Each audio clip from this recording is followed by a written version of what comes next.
BJP government और administration चूड़ियां पहन के बैठे हैं। ये हिंदुत्व ऑर्गेनाइजेशन की नफरत की राजनीति को रोकना नहीं चाहते हैं। अगर ये चाहते तो 144 तोड़कर जाने की किसी की हिम्मत नहीं रहती। 1ನೇ ತಾರೀಕು ದಿನ ಮಾರ್ಚ್ 1ನೇ ತಾರೀಕು ದಿನ ನಡೆದಿರುವಂಥ ಏನು ಆಳಂದ ತಾಲೂಕಿನಲ್ಲಿ ಒನ್ ಸೈಡ್ ಆಗಿ ಒನ್ ಮ್ಯಾನ್ ಶೋ ಕೊಟ್ಟಿರ್ತಕ್ಕಂಥ ಗುಂಡಾ ಸರ್ಕಾರ, जनविरोधी सरकार, मनुवादी सरकार, कोमवादी सरकार, ये एक हफ्ते के अंदर सारे लोग रिहा नहीं होते हैं तो कल गुलबर्गा के हर तालुका में इससे बड़ा एहतजाज और इससे बड़ा जुलूस हम निकालेंगे। ತಾಲೂಕಿನ ಅಲ್ಪಸಂಖ್ಯಾತರ ಮೇಲಿನ ದೌರ್ಜನ್ಯ ನಿಲ್ಲಲೇ ನಿಲ್ಲಲೇ ದಿವಸಗಳಿಂದ ಬರೀ ಸರ್ಕಾರಿ ಗುತ್ತೇದಾರಿದ್ದಂತ ಸರ್ಕಾರ ಹೇಗೆ ನಡ್ಕೊಳ್ಬೇಕು. This video is sponsored by Mahalakshmi Jewelers, United Hospital, KBN University, Surat Khazana, Shine Group of Institutions, Chulbur Furniture, SR Continental Hotel, and by Orbis International School. ಜನರ ಮೇಲೆ ದಾಳಿ ಮಾಡಿಕೆಂದ ಅರೆಸ್ಟ್ ಮಾಡಿರ್ತಕ್ಕಂಥ ನೀತಿ ಏನಿದೆ ಇದನ್ನು ಖಡಾಖಂಡಿತ ಖಂಡಿಸ್ತೀವಿ ಅಂತಕ್ಕಂಥ ಮಾತನ್ನು ಈ ಸಂದರ್ಭದಲ್ಲಿ ಬಯಸ್ತೀವಿ. 144 ಉಲ್ಲಂಘನೆ ಮಾಡಿರ್ತಕ್ಕಂಥವ್ರು ಯಾರು? 144 ಉಲ್ಲಂಘನೆ ಮಾಡಿರ್ತಕ್ಕಂಥವ್ರು ಕೇಂದ್ರದ ಸಚಿವರು ಭಗವಂತ ಖೂಬಾ, ಗುಲ್ಬರ್ಗಾ ಜಿಲ್ಲೆಯ ತಾಲೂಕಿನ ಅಸೆಂಬ್ಲಿ ಸದಸ್ಯರಾಗಿರ್ತಕ್ಕಂಥವ್ರು, BJP ಶಾಸಕರು 144 ಉಲ್ಲಂಘನೆ ಮಾಡಿ ಆಳಂದ ತಾಲೂಕಿನ ಶಾಸಕರ ಮನೆಯಿಂದ ಹೊರಟಿರ್ತಕ್ಕಂಥ ಮೆರವಣಿಗೆಯಿಂದ ಅಂಥವ್ರನ್ನ ಯಾವುದೇ ಕಾರಣ ತಡಿಲಿಲ್ಲ, ಅವರಿಗೆ ಅರೆಸ್ಟ್ ಮಾಡಲಿಲ್ಲ, ಬಂಧನ ಮಾಡಲಿಲ್ಲ. ಆದರೆ ಮುಗ್ಧವಾಗಿರ್ತಕ್ಕಂಥ ಜನರು, ಸಣ್ಣ ಮಕ್ಕಳ ತಾಯಂದಿರಿಗೆ ಅರೆಸ್ಟ್ ಮಾಡಿ ಆ ಮೈನಾರಿಟಿ ಜನರ ಮೇಲೆ ದಾಳಿ ಮಾಡಕ್ಕೆ ಕೊಟ್ಟಿರ್ತಕ್ಕಂಥ ಇದು ಯಾವ ಪುಂಡಾಟಿಕೆ, ಇವರು ಗುಂಡಾಗಿರ್ದಿ ನಿಲ್ಲಬೇಕು ಅಂತಕ್ಕಂಥ ಮಾತನ್ನು ಹೇಳಕ್ಕೆ ಬಯಸ್ತೀವಿ. ಇದು RSS ಮನುವಾದಿ ಸರ್ಕಾರದ ನೀತಿ ನಡೆಯೋದಿಲ್ಲ ಅಂತಕ್ಕಂಥ ಮಾತನ್ನು ಹೇಳ್ಕೊಡ್ತೀವಿ. ಆ ಮುಗ್ಧವಾಗಿರ್ತಕ್ಕಂಥ ಜನರನ್ನು ಅರೆಸ್ಟ್ ಮಾಡಿ ಅವ್ರ ಬದುಕು ಬೀದಿ ಪಾಲು ಮಾಡಿದರೆ ಕೂಡಲೇ ಅವ್ರಿಗೆ ಬಿಡುಗಡೆ ಮಾಡಬೇಕಂತಕ್ಕಂಥ ಮಾತನ್ನು ಆಗ್ರಹ ಮಾಡ್ತಾ ಇದ್ದೀವಿ ಅನ್ನೋಂಥ ಮಾತನ್ನು ಹೇಳಕ್ಕೆ ಬಯಸ್ತೀವಿ. ಮೈನಾರಿಟಿ ಜನರ ಮೇಲಿನ ನಡೀತಕ್ಕಂಥ ದೌರ್ಜನ್ಯ ಸಹಿಸಲ್ಲ. ಇದು BJP ಸರ್ಕಾರಕ್ಕೆ ಎಚ್ಚರಿಕೆ ಕೊಡ್ತಾ ಇದ್ದೀವಿ. ಕೂಡಲೇ ಅವರನ್ನು ಬಿಡುಗಡೆ ಮಾಡಬೇಕಂತಕ್ಕಂಥ ಒಂದು ಆ ಸ್ಥಳದಲ್ಲಿ ಮೃತಪಟ್ಟಿರ್ತಕ್ಕಂಥ ಕುಟುಂಬಕ್ಕೇನಿದೆ ಆ ಕುಟುಂಬಸ್ಥರಿಗೆ ಪರಿಹಾರ ಕೊಡಬೇಕಂತಕ್ಕಂಥ ಮಾತನ್ನು ಒತ್ತಾಯ ಮಾಡ್ತಾ ಇದ್ದೀವಿ, ಆಗ್ರಹ ಮಾಡ್ತಾ ಇದ್ದೀವಿ ಅಂತಕ್ಕಂಥ ಮಾತನ್ನು ಹೇಳಿ ಶರಣಬಸಪ್ಪ ಮಂಗಶೆಟ್ಟಿ, ಪ್ರಾಂತ ರೈತ ಸಂಘ ಜಿಲ್ಲಾಧ್ಯಕ್ಷ. ಮಾರ್ಚ್ 1ನೇ ತಾರೀಕು ಆಳಂದ್ನಲ್ಲಿ ಲಾಳ್ಳೆ ಮಸೀದ್ ದರ್ಗಾ ಇಶ್ಯೂ ಇಟ್ಕೊಂಡು ಇವತ್ತು ಗುಲ್ಬರ್ಗದಲ್ಲಿ ಜಗತ್ ಸರ್ಕಲಲ್ಲಿ ಧರಣಿ ಸತ್ಯಾಗ್ರಹ ನಡೆದಿದೆ. ಇವತ್ತು 9ನೇ ದಿನ. ಇವತ್ತು ಅದನ್ನು ಮುಕ್ತಾಯ ಮಾಡಬೇಕು ಅಂತಕ್ಕಂಥ ಉದ್ದೇಶದಿಂದ ಕಲಬುರಗಿಯ ನಗರೇಶ್ವರದಿಂದ ಜಗತ್ ಸರ್ಕಲ್ವರೆಗೆ ಧರಣಿ ಸತ್ಯಾಗ್ರಹ ಬಂದು ಇವತ್ತು ಮುಕ್ತಾಯವನ್ನು ಮಾಡ್ತಿದ್ದೀವಿ. ಒಂದೇ ಒಂದು ಮುಖ್ಯವಾಗಿ ಅಂತಂತಂದರೆ ರಾಜ್ಯದಲ್ಲಿರ್ತಕ್ಕಂಥ BJP ಮತ್ತು ಕೇಂದ್ರದಲ್ಲಿರ್ತಕ್ಕಂಥ BJP ಸರ್ಕಾರ ಅಲ್ಪಸಂಖ್ಯಾತರ ಮೇಲೆ ದೌರ್ಜನ್ಯ ಮಾಡ್ತಕ್ಕಂಥ ಕೆಲಸವನ್ನು ಮಾಡ್ತಾಯಿದೆ. ಅದಕ್ಕಾಗಿ ದಲಿತರ ಮೇಲೆ ದೌರ್ಜನ್ಯ ಮಾಡ್ತಕ್ಕಂಥ ಕೆಲಸ ಮಾಡ್ತಿದೆ. ಈ ಒಂದು ಕಾರಣಕ್ಕಾಗಿ ಈ ಒಂದು ದೌರ್ಜನ್ಯವನ್ನು ನಿಲ್ಲಿಸಬೇಕು ಅಂತಕ್ಕಂಥ ಉದ್ದೇಶದಿಂದ ಅನೇಕ ಸಂಘಟನೆಗಳು ಹೋರಾಟ ಮಾಡ್ತವೆ.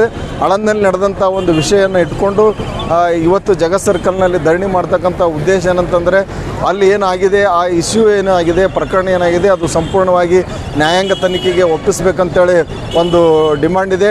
ಮತ್ತು ಅಮಾಯಕರನ್ನು ಏನು ಬಂಧಿಸಿ ಇದು ಮಾಡ್ತಾ ಇದ್ದಾರೆ ಅವ್ರನ್ನೇನಪ್ಪ ಅಂತಂದರೆ ಭಯ ಮುಕ್ತರಾಗಿ ಮಾಡಬೇಕು. ಬಂಧನದಲ್ಲಿ ಇಟ್ಟವ್ರನ್ನೂ ಕೂಡ ತನಿಖೆ ಮಾಡಿ ಏನಂತಂದರೆ ಬಿಡುಗಡೆ ಮಾಡಬೇಕು ಅಂತಕ್ಕಂಥದ್ದು ಉದ್ದೇಶ ಆಗಿದೆ. ಯಾರು ತಪ್ಪು ಮಾಡಿದ್ದಾರೆ, ಇವತ್ತು ಅಲ್ಪಸಂಖ್ಯಾತರು ಯಾರೇ ಆಗಿರ್ಬೋದು, ಇವತ್ತು ದಲಿತರು ಯಾರೇ ಆಗಿರ್ಬೋದು, ಅವ್ರನ್ನ ಏನಪ್ಪ ಅಂತಂದರೆ ಬಂಧಿಸ್ತಕ್ಕಂಥ ಶಿಕ್ಷೆಗೊಳಿಸ್ತಕ್ಕಂಥ ಕೆಲಸ ಮಾಡಬೇಕು. ಆದರೆ ಅಮಾಯಕರನ್ನ ಮೇಲೆ ದೌರ್ಜನ್ಯ ಮಾಡಿ ಪೊಲೀಸರು ಬಂಧಿಸ್ತಕ್ಕಂಥ ಕೆಲಸ ಮಾಡ್ತಾ ಇದ್ದಾರಲ್ಲ ಅದು ತಪ್ಪು ಅಂತಕ್ಕಂಥ ಮಾತು ಈ ಸಂದರ್ಭದಲ್ಲಿ ಹೇಳ್ತಾ ಇದ್ದೇವೆ. ಅದಕ್ಕಾಗಿ ಇಡೀ ಪ್ರಕರಣವನ್ನೇ ನ್ಯಾಯಾಂಗ ತನಿಖೆಗೆ ಒಪ್ಪಿಸಬೇಕಂತೇಳಿ ಈ ಸಂದರ್ಭದಲ್ಲಿ ನಾನು ಒತ್ತಾಯ ಮಾಡ್ತಾ ಇದ್ದೇನೆ. देखिए, जैसे पूरा कर्नाटका को पता है और गुलबर्गा को भी पता है, पिछले 10 दिन से justice for people of Aland जो धरना चला है, सबसे पहले पूरे कर्नाटका में एक धरना चला है सिर्फ.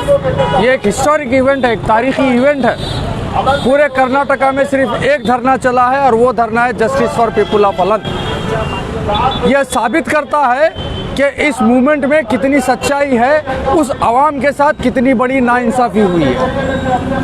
जिस तरीके से सारी चीज़ सबको पता है, आलंद में क्या हुआ, क्यों हुआ, उसकी वजह क्या रही, उसके पीछे किसके हाथ हैं, ये सारे चीज़ें एडमिनिस्ट्रेशन को भी पता है, गवर्नमेंट को भी पता है.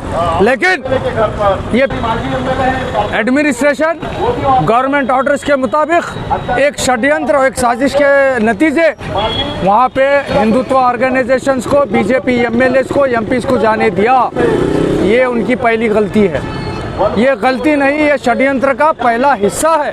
जहाँ पे एडमिनिस्ट्रेशन वहाँ पे 144 तोड़ के जाने वालों को अलाउ किया और वो लोग जाकर वहाँ पर नफरत की राजनीति अपनी रोटियां सेकना शुरू करे, वहाँ पे प्रोवोकेटिव स्टेटमेंट्स दिए, वहाँ पे 144 तोड़कर लोगों को भड़काने के भाषण दिए, वहाँ पे अमन शांति को ख़राब करने का काम शुरू कर दिए। जिस वक्त उस अलंद की अमन शांति सुकून को कायम करने के लिए अलंद की जनता सड़कों पर आ गई, आकर यह हिंदुत्व फोर्सेस और बीजेपी के नफरत की राजनीति के खिलाफ प्रोटेस्ट करना शुरू करी, उस वक्त हिंदुत्व ऑर्गेनाइजेशनों ने वहाँ पे पथराव किया।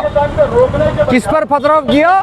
जो इस मुल्क की शांति और सभ्यता को बचाने के लिए खड़े थे, इस मुल्क की सूफी संत परंपरा को बचाने के लिए जो बाहर आए थे, उनके ऊपर पथराव किया। जो पत्थर उन पे बरसे उसका जवाब देना कोई जुर्म नहीं था। अगर कोई पत्थर उन पे पलट के मारा भी है तो जुर्म नहीं है। कॉन्स्टिट्यूशनल ये आपको हक है, आप अपने हक के लिए, आप अपने हिफाजत के लिए आप जैसी ज़रूरत पड़ सकती है आप स्टेप ले सकते हैं जब आपके जान पे बात बनी है।